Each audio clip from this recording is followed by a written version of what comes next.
this.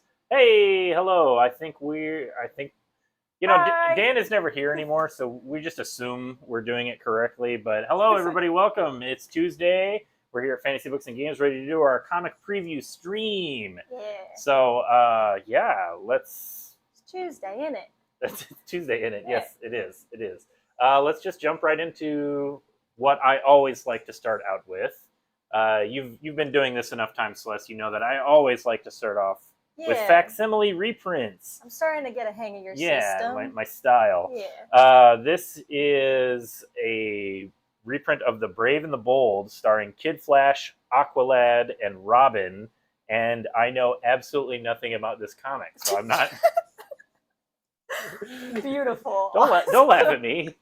I mean, normally you have like a laundry list of stuff you like to talk about. That's true, but I don't know anything about this comic. Wow. I don't read. Wow. I mean, Marvel was always my thing, and the sidekick characters are even less of my thing for DC. So like you have this is I don't even know if this is pre Teen Titans. I have no idea, but I'm looking forward to reading it because I like old comics and I like facsimile reprints. But yeah, because I know absolutely nothing about it, I'm not going to go on about it and lecture you about the history of anything about it. But I'm looking forward to reading it. You call yourself the comic guy. Well, I know. Now Shame. the next book is something that I could talk about forever, and that is Jim Henson's Labyrinth. Yeah. So I grabbed that one I know you were interested in that one as well. This is not a new comic. I guess it's not technically a facsimile. I think they call this a like an archival. Oh yeah, there it is, archive edition. So this is Archaea Publishing. I guess they have the rights to Labyrinth, and so they're just reprinting this old series. It's a movie adaptation done as a comic book in the '80s. Marvel put it out. So it's got art by Big John Buscema, who was or I should say breakdowns by Big John Buscema, who was a standard Marvel guy back in the '70s and '80s. But so now Celeste, you told me earlier in confidence that you have seen the movie Labyrinth. Is that correct? Yes. I don't know if I believe you because you haven't seen any movie ever. Whoa. Well, I've seen the movie. It's one of my friend's favorites, so I watched it only a couple years ago. Oh, okay. I totally remember the whole movie. That's true. I asked if you saw it, not if you remembered it. So fair enough. Two completely different things. I love the movie Labyrinth. It's one of my favorite films. It's just so weird. It's so like peak '80s style. Yeah, I like back before it was CGI and it was done more with puppets and everything. So that and like Dark Crystal, I really appreciate those. Yeah, me too. Yeah, so that's why I like it. So the comic book, it's kind of interesting because I feel like it's going to lack a lot of the charm of the movie because, first of all, they're not puppets, and also it's not going to have any of the music. You're not going to have David Bowie singing. But it's still as someone who appreciates the movie, it's fun. It's a fun one. Exactly. Yeah. That's why I'm going to read it, and that's why I'm going to enjoy it. Me too. All right. Let's see. What's a book that you picked out that you want to talk about, Celeste? I Heart Skull Crusher. All right. I think we talked about this. You already talked about it. No. It was a few weeks ago, or maybe last month when it first came out. But this would have been before you were doing the stream regularly. Yeah. So this is a reprint. And I picked it up just in case if you hadn't talked about it already. But just a quick little recap. It's just this girl who really, really wants to play in this sport where killing is allowed. Basically, no rules apply. But it is like there's a ball. So there's actual some rules on how to score points and everything. But sort of like a dystopian future. Because I know to enter into the tournament, you need a certain amount of like water, gallons of water. This I find really funny. Those are her parents' skulls, and she just takes them with her everywhere she goes. Yeah, there's like the scene opens and she's like talking to her parents or something, right? And you just think she's talking to them, and then you see that it's their skulls. Yeah, or like later she's in a crowd just holding them up, like look at that. Yeah. But yeah, it's super cute. I love the art style. At some point, when they're talking about a character and introducing him, it's actually in card form. Oh yeah, there it Yeah, is. right there. I like Yeah, that. so it's a really fun read. I'm gonna keep up with it. It's a good looking book. Want to say it's 4 issues, so that's also partly what gets me is like, oh, I don't have to commit to too much. Yeah, yeah. But yeah, Yeah, I enjoyed it. I read the first issue. I don't think a second issue has come out yet. So this, yeah, because when I first saw this, I did just, I mean, even though it has a big number 1 in the corner, I just assumed it was a new issue. But yeah, that's cool. I'm glad that they're doing the second printing so that more people can kind of get into the story. yeah. Oh yeah, that's yours. Just a few other books that are in my poll that I'm always excited to talk about. Batman Dylan Dog. I talked about issue 1 when this first came out. This Is it about a dog? It is not about a dog. Oh. Dylan Dog is this character right here.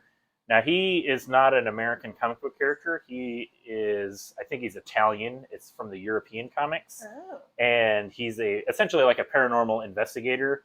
Like I guess, to put it into context that Americans might understand, he's kind of a John Constantine-esque person. But this was originally released as, I think, in Europe, like a few years ago, maybe up to 4 years ago, and it looks great. I think this is actually going to be the best looking Batman comic that DC has put out in a long, long time. I love the colors. I love just the design, the panel layouts. Like, the figures look good. Everything about this is just so fantastic. It doesn't look like your average Batman comic. Really, really, really, really good stuff. And because it is a reprint of something that was already published, each issue is like a full 80 pages. Like, this is such a full, and for $5. So this is such a full, like, full-fledged story. Oh man, right? I thought like half of those were ads. Are there no ads? No, well, there's a few ads, but this 80 pages of story. Spoiler alert: the demon Etrigan shows up.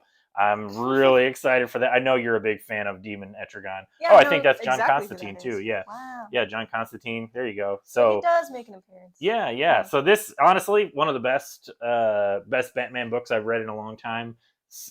Very excited that it's getting an English release. Another book that I'm really enjoying, Beneath the Trees Where Nobody Sees. Have you read this one, Celeste? No, what's it about? So this cover is actually a pretty graphic cover. I'm a little surprised they went with it. It's a really macabre story. Do you know the show Dexter? Yeah. So never watched it, but yeah. So basically, it's like Dexter, but with talking animals. Like, it's done like it looks like a kid's book, where the main character is a serial killer. Oh my god. But she's like this kind of friendly older lady, and so her whole thing is she lives in this small town, but she goes to the big city to commit her murders because she doesn't want to get found out in her small town, and she wants to keep her small town kind of pure. Diabolical. I'm rooting for it. Right. Well, that's the thing, is she's the protagonist, because what happens is murders start happening in the small town, and she's a serial killer but with rules. Exactly. It's that kind of a thing. And then a different serial killer just starts killing people in the small town. She's like, can't have that. And yes, exactly. So she has to kind of figure out who it is. And this is the 5th issue. It's a 6-issue series. So there's been like an issue at the end of issue 4. There was a plot reveal of kind of like who was behind everything. And so this issue, I really like the pacing of this series. First of all, this issue is all about her like building up to the big climax, and there's a lot of like, it's really graphic. Yeah, well, you see, those are bears. See, she's a bear person. Those are bears. But yeah, it's a little deceptive. Like, some people look at this and they see the art style and they think like, oh, it's like a children's book. It's got these beautiful watercolors, but then the content itself is really graphic. Like this, what is that? Like a cutout of dissection? Like something like that. Whatever word I'm trying to think of. But yeah, great book. So in this book has been super popular. I think Abby reads it too. Yeah, we've gotten a lot of people on the store hooked on it. And as I've said, I think I said before on one of the other streams, is that one of my favorite things about this book is that it's just really, really popular because it's a good book, and not because there's like rumors about a movie deal or like all these other factors that like make it seem more important than it is. It's just a really good book, and people are really enjoying reading it. Which is, I'll probably wait for the trade to come out. Yeah, it's gonna look really good as a trade paperback. And this is one of those books where I I won't be surprised if they don't do another series, because I have to imagine the ending it's building to a conclusive ending. But I am definitely going to be paying attention to what this creator does in the future. I believe it is, or sorry, yeah, it's written and illustrated by Patrick Horvath. So I'm like 100% hooked on his art and storytelling. Like he's a one man show. Really, really beautiful book. I just can't wait to see like what else he goes on to. Yeah. Nice. All right, what's a book that you got here? What's another one that you got? Napalm Lullaby. Oh yeah, I believe we talked about this when issue 1 came out. Has it been a month already? It's probably only been a few weeks, but it feels like it's been about a month because maybe I had to pick up the first one again and skim Uh-huh. through it to try to remember where I was. Time has But, no meaning for me. Yeah. So again, there's like this weird cult that was shown a long time ago Mhm. where it's now grown into this really big thing. You have the leader who I guess is friends with oh, what's his name? If I can find it later. This other guy that all these people were worshiping. Uh-huh. But yeah, so the premise, these two, I like this they're brother and character's mask. sister. Yeah, it looks really cool. Which Yeah. the way it actually like glows on his face. Mhm. So they have powers. They can I think she can put people in like a dream state and make them see whatever she wants them to see. And then it Mhm. seems like he can read people's emotions. Yeah, there's like a cyberpunk Yeah. aspect to it. A I little read bit, the first yeah. issue, and it's all there's a lot of like what is reality and Oh, they're eating bugs, ew. right? Man, this is the Bug future that store. liberals want.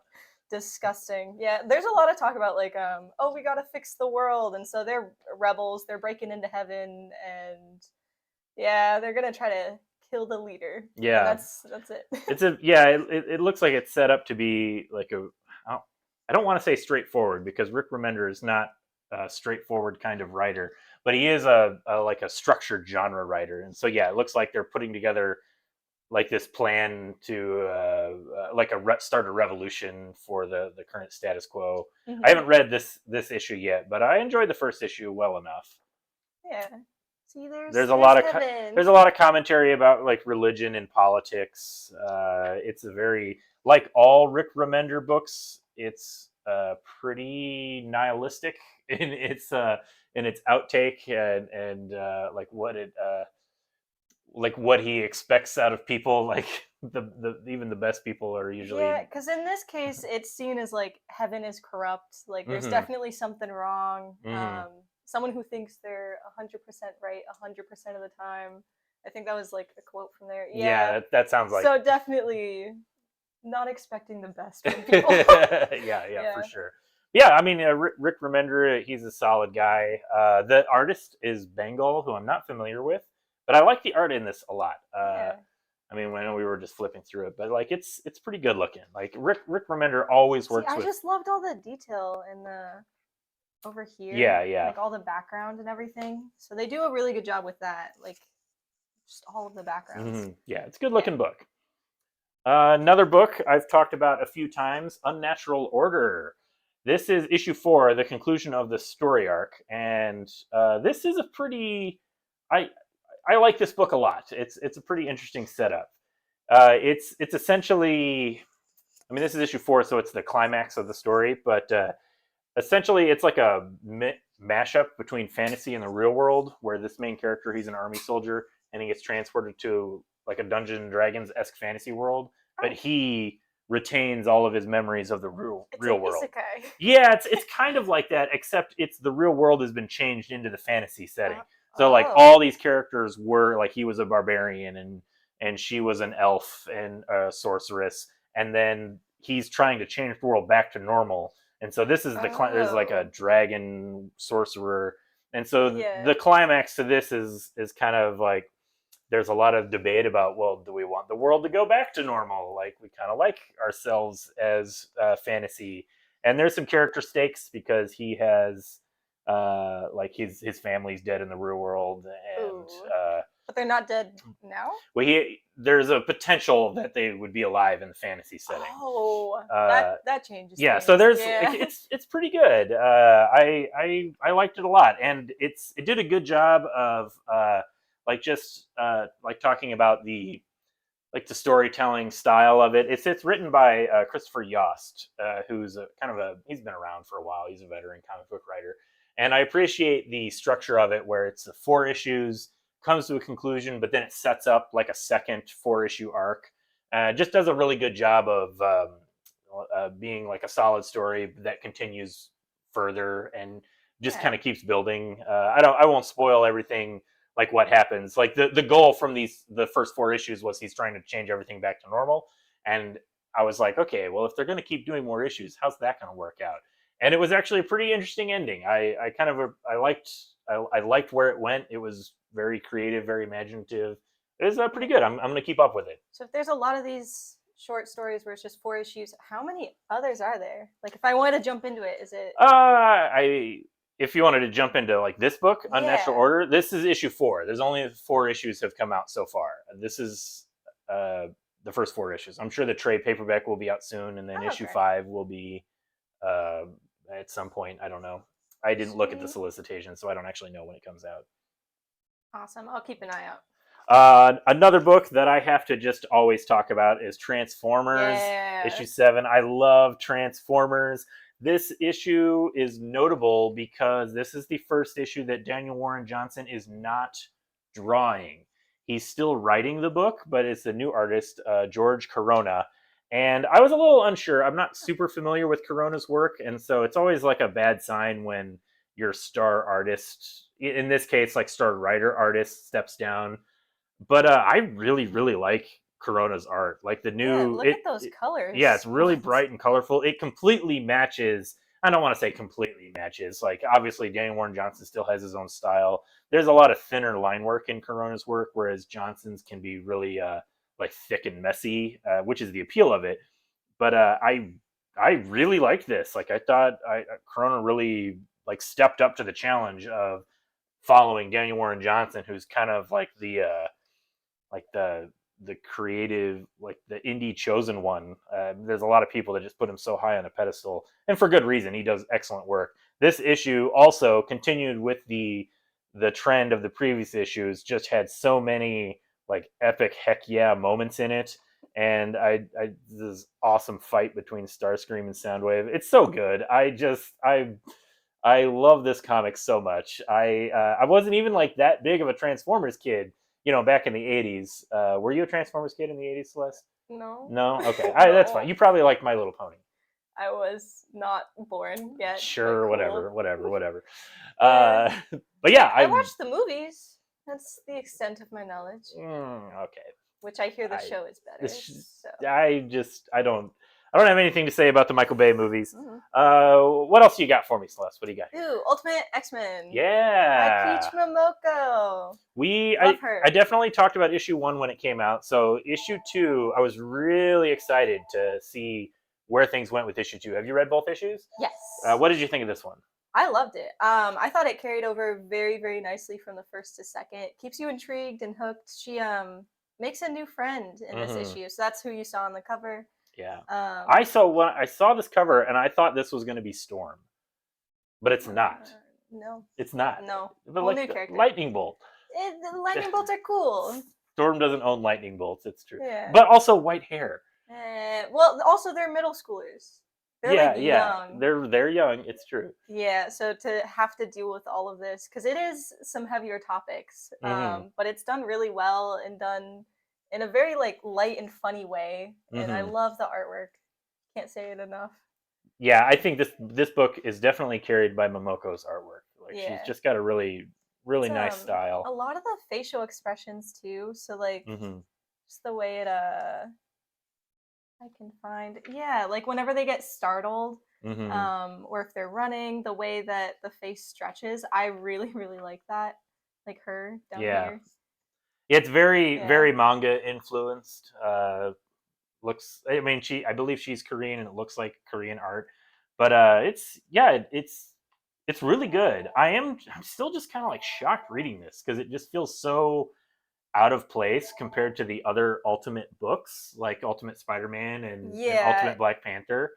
But it's in a weird way. Not just the art style, but it's the writing and the pacing of it does feel pretty out of place. But that's why I like it. That's why I appreciate it. That's what I was about to say. That's kind of why I kind of like it like more Better. than the other books because Yeah. it's like I think it stands alone on its own just as a better story and a better comic book. Like it's like you don't have to be invested in the Ultimate Universe epic thing to No. enjoy these. Like you can just read And I them. told myself I would never start reading X-Men because they're so confusing. Every single person that's tried to explain it to me, I'm like, I am lost already. But this I loved. It's and a so Herculean then, task.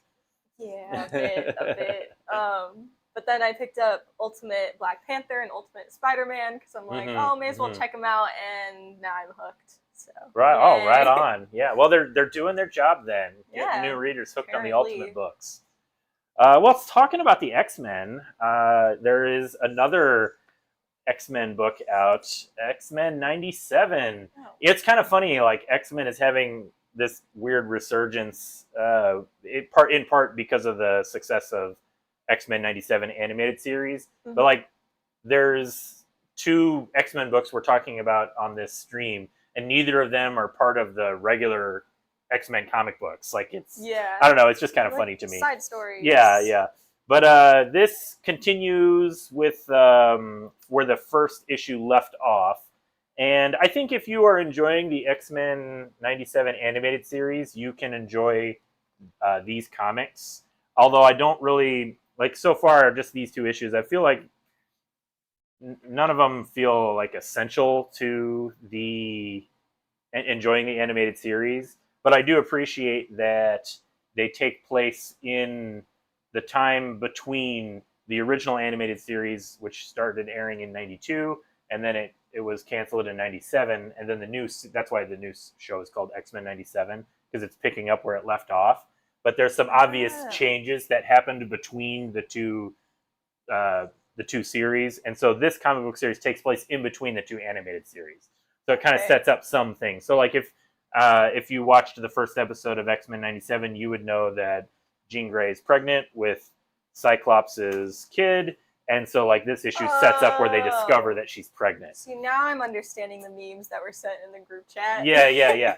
And also, if you've seen episode 3 of X-Men '97, you know some other things about Jean Grey in this comic. But I won't spoil it for you since you're clearly not familiar. I think the meme spoiled it. Yeah, probably. But I like that. I like that they bring in Sabretooth and the Marauders, and it is all kind of done in the classic X-Men animated series style, where it's like they're drawing from the original X-Men stories, but still kind of doing their own thing. I don't know. It's interesting to me the way they've been able to carve out a style out of the X-Men animated series, which at the time was just doing their best to adapt the comic book stories of the 80s and 90s. And now it's now itself the cartoon is 30 years old, and it's kind of now become its own thing where they can it doesn't feel like the knockoff versions of the X-Men to some people. Like it is the version of X-Men that people know, I guess is what I'm trying to say. Yeah, I mean, it looks like an older style. Yeah, they're definitely matching comics. the. Yeah. Well, I don't know if it looks like old comics to me, but they're definitely matching like the animated style of the animated series. Just like with the colors, the figures look really good. Yeah, it's a nice, clean looking comic. Oh, I know her. Yeah, that's Storm. That's Storm. That's who I thought was on the cover. Not this which girl.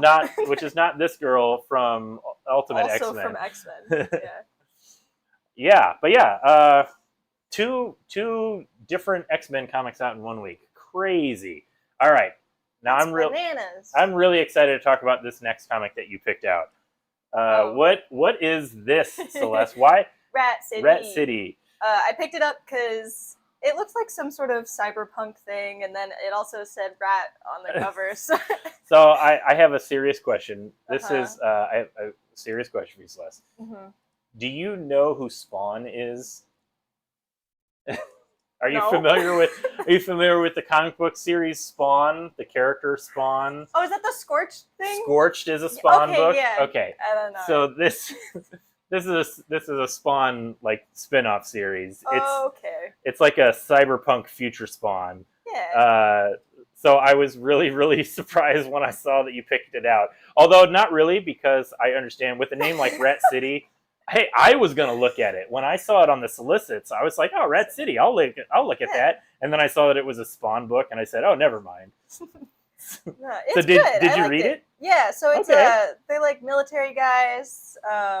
They're going in, doing the job, killing people, and then they get wounded, and they get these like cyber implants, Uh-huh. and then they get abandoned by their government. Wow, surprise. Yeah, yeah. Um, Story as old as time. yeah. So it's really cool. I like the art style. I like the pacing of it. Like a Mhm. lot goes on each page, which I appreciate. It keeps me intrigued.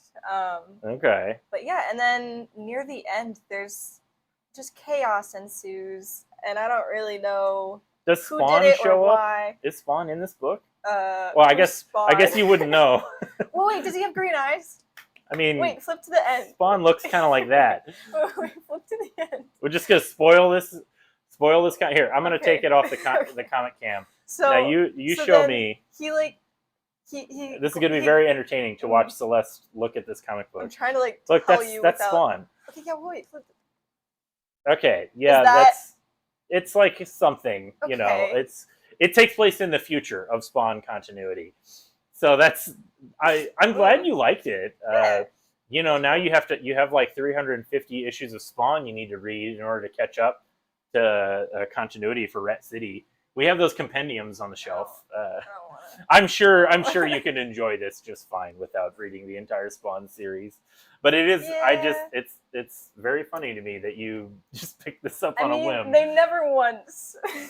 I'm not reading all of that. I don't have time. My No, laundry list of books I have to read is growing. yeah. Oh, Yeah. that's welcome to being a real comic book collector. It's never ending. Yeah. No, this the color hasn't drained from her face. I'm just getting really red because I'm overheated. It's so hot, Yeah, and sweaty in this I'm office. sweating. It's so bad.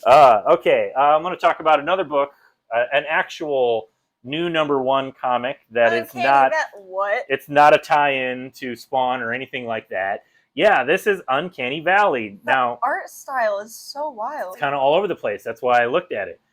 Do you know what the term Uncanny Valley means or where it comes Yeah. from, Celeste? I do. That's actually Can you what I ex- do know. So, Can you explain it? like, things are really cute, and then the closer it gets to being human, Mm-hmm. it drops down into the uncanny valley of like it's no longer cute, and then if it's like really really human, then it goes back to being cute. Yeah, that's So the pretty much it. Uncanny The Valley valley is, the valley is the Yeah. the like decimal degrees of between looking exactly like a human being and looking like a fake, like a robot or like AI. like a skinwalker. Just exactly. Yeah. Lizard people. Yeah. You know, Movie all of Polar our Express. all of our politicians, Mhm. and yes, Yeah. the movie Polar Express, where it's like no matter how good the CGI and the AI is, it'll always exist in the uncanny valley where you'll have like a natural revulsion to it because you just weirdly It's in somehow the hands. yeah you It's it the well six that a lot of fingers. times yeah, but you'll Huh. just recognize that it's not real, like it's Yeah. not human. Which is wild to me because I'll recognize it right away. Mhm. Seems like you do. My Nana, Mm-hmm. she'll be like, "Whoa, look at this!" Like, and I'm like, "That's not real, Nana." Oh yeah. Yeah. Old people. Yeah. Am I right? Yeah, you are right. But yeah, let's talk about Uncanny Valley. I picked this up. This is written by Tony Fleets, who he writes the Stray Dogs or I think he illustrates Stray Dogs and the Feral book that we talked about the other week. And he's also writing. He writes two of my favorite books that are coming out right now, Local Man and the Army of Darkness comic that I'm reading. So I definitely want to check this out. And this is a pretty. There's a high concept here, and the high concept is essentially that this little kid who has no father and he lives with his single mom, and he lives in the real world, but it turns out he's got like some kind of hidden secret. And you get a little clue to it this is the bridge one. when they jump off the bridge. Yeah, I showed you this panel earlier. They jump off a bridge, and his two friends break their legs, but he falls into a cartoonish human-shaped hole in the ground, and then he gets What? out of. And What? so there's probably like a literal example like that I can't think of. But this very much, it has like a Harry Potter Harry origin, Potty. where it's like this kid is there's like a secret power to him, Okay. and Is his power like cartoons? his power, well, like he likes cartoons. He's watching cartoons, Yeah. and then there's, at a certain point, all these crows Oh my show God. up and they start attacking them. And then as you're looking at them, you start to realize that they look kind of like Don Bluth crows. Like they look a little Oh yeah. they have little cartoon faces. Yeah. And then bam, this character shows up. Oh my God. And the kid's freaking out because he's like, "What's going on? Like, why do you look like that?" And just the difference. yeah, is exactly. So there's a really nice melding of the like realism art and then just like full on cartoony art. Oh, but his shadow is still Yeah, like, in the real world. right. Yeah, because it reminds me a lot of one of my favorite movies of all time, Who Framed Roger Rabbit, which did a really great job of blending real world and cartoon stuff. So this is kind of in the spirit of that. It's not the same type of story. Who Framed Roger Rabbit was a detective story, whereas this is like a kid coming of age story. But it's really nice. Like the art is really good. So did he make all the crows come to life? I don't want to spoil too much about the Okay. story. The answer is no, but I don't want to spoil too much about the story. But this is like the Terminator moment where he's like, "Come with me if you want to live," and the kid's like, "What is going on?" Would you go? Would you follow him? I mean, he looks like Yosemite Sam, so probably. Yosemite Sam's got to know what's going on. If a bunch of cartoon crows attack me, I follow Yosemite Sam. Yeah. But I don't yeah, want to be no side character getting Right. left behind. exactly. Yeah, this is a good book. It's Okay. it's pretty cute. Like the cover is indicative of what's going on there. Yeah. Looks like there's an evil wizard. You got all these different kind of cartoon style characters. Is that You got like Disney? it's like it looks like it's a mix of like Disney and Don Bluth, who I've already mentioned. Don Bluth did all of my favorite 80s animated films, like The Secret of Nim, a bunch of other ones that I can't think of at the moment because I'm old and my memory is failing me. Secret of Nim is my go-to favorite. American Tail, that's also a great one. Never heard of that one. Oh my gosh, Celeste. I like Secret of Nim though. Okay, good, That good. one. But like you can see, just like the design, like this like fox character and these crows, and there's like a fairy, some kind of evil sorcerer, a kung fu guy who's I yeah. didn't even notice him. Yeah, so Yeah. it's I really liked it. Thumbelina. Yes, there you go. Oh yeah, I love Thumbelina. Of course you do. Yeah, yeah. It's about fairies. It's about What little fairies. kid did not Exactly. love it? But yeah, that's why I say this. It actually does make me think more of Don Bluth than Disney because these are all very much like they just remind me more of Don Bluth stuff. Anastasia, thank you. Although I don't think I watched that one. That's 90s Don Bluth. I like 80s Don Bluth. I can't believe But, you've never seen Anastasia. I It's a classic. It's one of the best. I don't disagree. I love Don Bluth. He knows what he's doing. But you gotta watch it. all right, we'll Like, put it on movie the list. We'll put it on the list for movie night. All right. I got 2 more books. I got one. All right, so we're gonna save yours for last. Sneak it in. No. We're just gonna briefly run through because I don't have a lot to say about these next 2 books. Ah. It's a Superman and a Batman book. If you've been following my pull list, you know that I'm really liking the regular ongoing Superman series. Action Comics is a different Superman comic book, and Superman first appeared in a book called Action Comics, and so it's been published continuously since 1930. Well, Superman appeared in 1938, but it was going for a few years before that. Oh, I see. So that's why they're on issue 1064. Wow. Exactly. And so crazy. So it's essentially just become another Superman book because of course it did. That's the reason it's still around. Mm-hmm. But the writer of the regular Superman series, Joshua Williamson, is writing a story in Action Comics now, and it's going to cross over into his Superman series, which kind of fills me with a little bit of dread because it gives me flashbacks to the 90s when everything was a crossover and my allowance money wasn't enough to buy 1 million comic books a month. Yeah. But I was a little Ooh. Uncertain. I like that. Yeah, page. that's a nice double page spread. The art is really good in this. It's drawn. I'm actually not familiar with the artist in this. Did I lose the credits page? Is it not in that front? I don't know. It's probably at the end, but it's Sandoval. The thing with Action Comics. What they're doing is DC is just getting great top tier creators to just do stories in Action Comics, and so this starts up the crossover story arc that's going to go into the regular Superman series. So if you've been reading Superman, you're probably going to want to look at this Action Comics. But it is really good, setting up this whole Brainiac story arc, the villain Brainiac. House of Brainiac. House of Brainiac. Would I know him? Brainiac is one of the more famous Superman villains. He's an alien robot computer. He's the one who shrunk the city of Kandor into a tiny bottle, and Superman could never figure out how to restore them back to their natural size. So in Superman's Fortress of Solitude, he just has this tiny little city in a bottle that's full of Kryptonians, and they just live there. Wow. Just a little city of tiny people. Okay, so he's like a really bad guy. He's a really, really bad. He's one of Yeah. it's like behind Lex Luthor. He's probably one of Superman's like best villains in that he's like just a really interesting and creative type of character.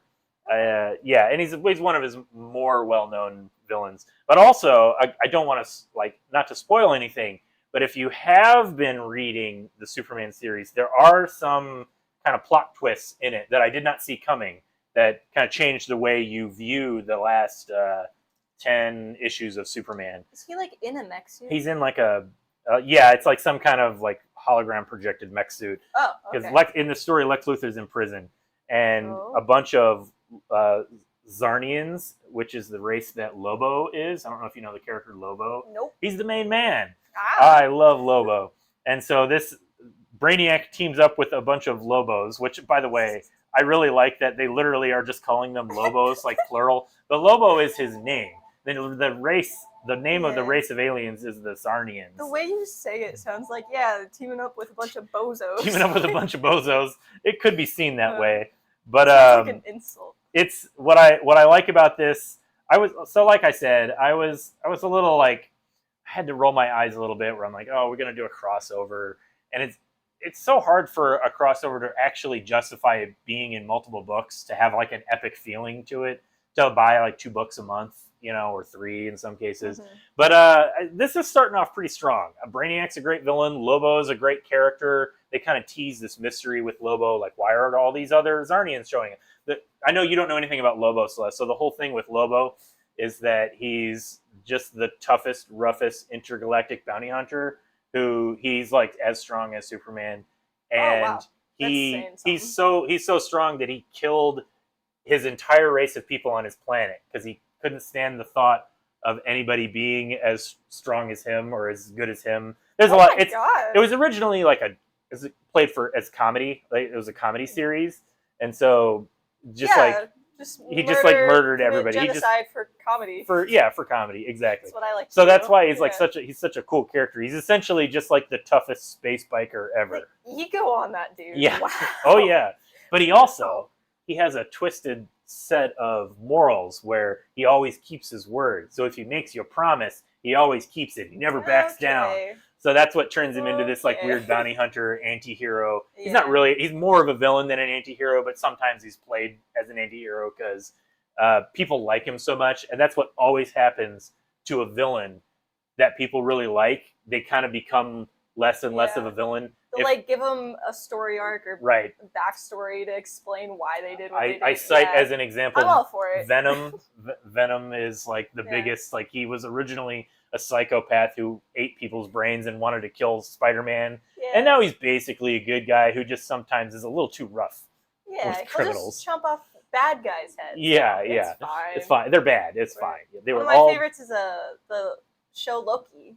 Loki, that's another one. He turned him around. He was just like a straight up villain in the older comics, and now everybody likes Tom Hiddleston, and so they're just like, oh, he's kind of a good guy now because why not? Because why not? Yeah, but it happens in the comics all the time. Like that's kind of happened with Lobo. So I'm really curious how they're going to present Lobo in this new story because I like him when he works when he's like crazy and.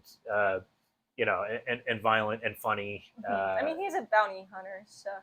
Yeah. He's pretty much in anything, like whatever you need for the story, like mercenary, bounty hunter, villain, whatever. But yeah, so I liked it a lot, actually, more than I was Nice. expecting. But I should have expected to like it because it's the same writer that has been doing the Superman series that I love. So I'm foolish for just having no faith in Joshua Williamson to do a crossover. Wow, Aaron. All right, one Wow. more book to quickly show off: The Batman First Night. I haven't read this issue yet, but I talked about issue 1 when it came out. I really, really like this series. Is this issue 2? This is issue 2. Okay. Yeah. It's a 3-issue series. It's a DC Black Label. It's printed in this giant size comic. Mm-hmm. I love. So this comic takes place. It's like what is referred to as the Golden Age version of Batman. It takes place in 1939 when Batman character was first created.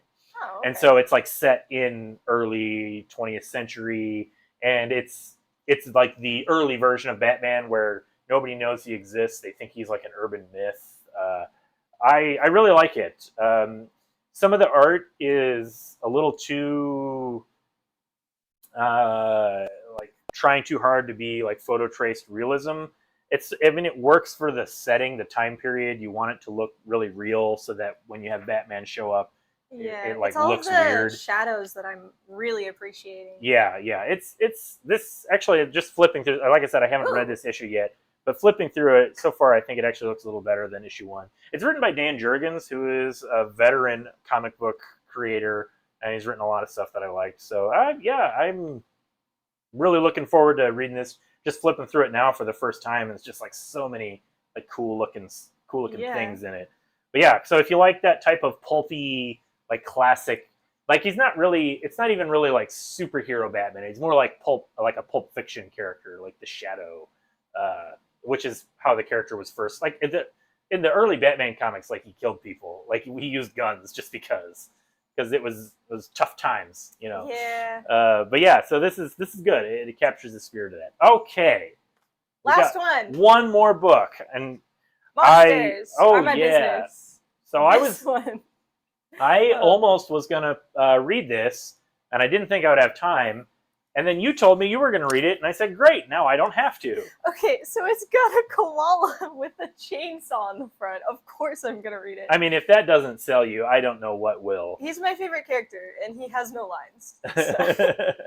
So this is, just right off the bat, this is written by Cullen Bunn, who is a St. Louis writer. He's from St. Louis. Yeah. And he's a good writer. He does a lot of horror comics. And so this looks like it's more of a horror comedy. Would you say that is correct? Yeah, very much so. Because it's got a lot of like apocalypse vibes. Because they're monster hunters to start out with. Okay. But then it sort of does a little backstory and explaining that there were witches. I guess the top 1%ers got a hold of like dark magic and destroyed the world. So I don't know. Koala just ripping through this monster. Yeah. He's so cute. Look at him go. But, yeah, he's adorable. Right there. All he says is "grr." Grr. He doesn't talk. No, he just says "grr." But he's very intelligent. Like he understands everything that's going on. All right. So he's part of their team. She's a necromancer, so that's pretty cool. Yeah, this is all the backstory of like acid rain happened. There's how we got set up into this monster world. Yeah, so he is like a bounty hunter of sorts. He goes out and he'll fight monsters, or he saves people and brings them back. And it's really, really cool. I'm liking it. He gets offered a job to go rescue a bunch of other people who took a job. But like, classic setup. Okay, so what more can you tell me about this koala? He smokes cigarettes. Okay, so he smokes cigarettes. I love this little guy. Is he like a monster? Look at him go. I have no idea where he came from. Yeah. I mean, just a koala with a chainsaw. Like, that really is enough to sell it. Yes. It's given me serious, like, Evil Dead vibes on this cover. See, I saw it, and I thought instantly of Zombicide, so I tried to see if it was the same artist. It was not, but... I just mean like the subject matter, like chainsaw, monsters. It's got like a little bit of a humorous angle to it, which, you know, Evil Dead 2 is probably my favorite horror film of all time. So that definitely is a good vibe to ride. No, but they're a good team. Like, look, he's standing on his head to like peek around the corner. Aw. What a good little guy. So, I want a little koala with a chainsaw. would you say that this Yes. this is your favorite pick, Yes. favorite comic of the week? Yes. Well, there you have it, folks. I haven't even read it, and I'm tempted to make it It's my pick so of the good. week. I it looks great. I mean, Yeah. that's what I love about comics. Like, you can kind of just do anything weird like that. Koala with a chainsaw, why not? I just want to know where he came from. I'm sure they're gonna Because elaborate it on was that. a normal world, and then monsters appeared. So I don't know if he's like a dude that got turned into a koala or what's going on. Uh-huh. But Well, I it like looks good. Yeah. Yeah, I don't know what I would pick for my favorite. I might just be, it might be a cop out and just say Transformers because I just really like Transformers.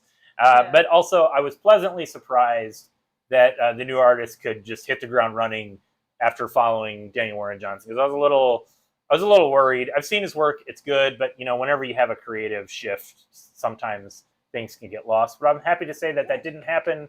So yay! Glad it turned out good for you. Yeah. Well, really, all that matters is if it's good for me.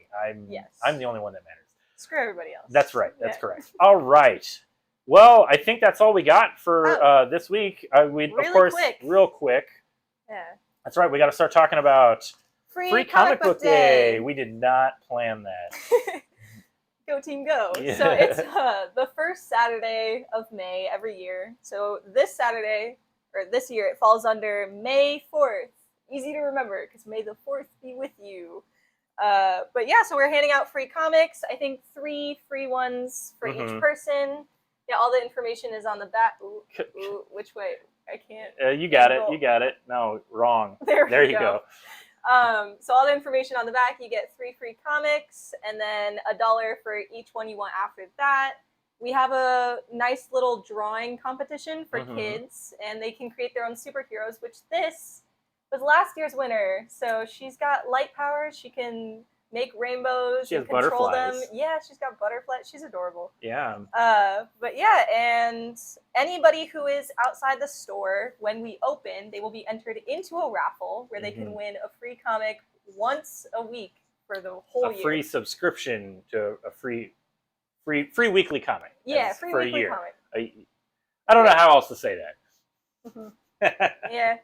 Alrighty. Well, yep, that's coming up. We're going to be talking about it all month, probably leading right up to it. I'm super excited, as always. I love Free Comic Book Day. Yeah. But yeah, so thanks for checking out the stream. As you know, if you can't buy comics here at Fantasy Books and Games, I hope you get them from somewhere. Free comics, that's Free comics. right. Let's go. Yeah. So, yeah, great books out there. Stop on by, pick some up for yourself and your loved ones, and even also your enemies. Yeah. All right. Bye-bye. Not for my enemies. Bye.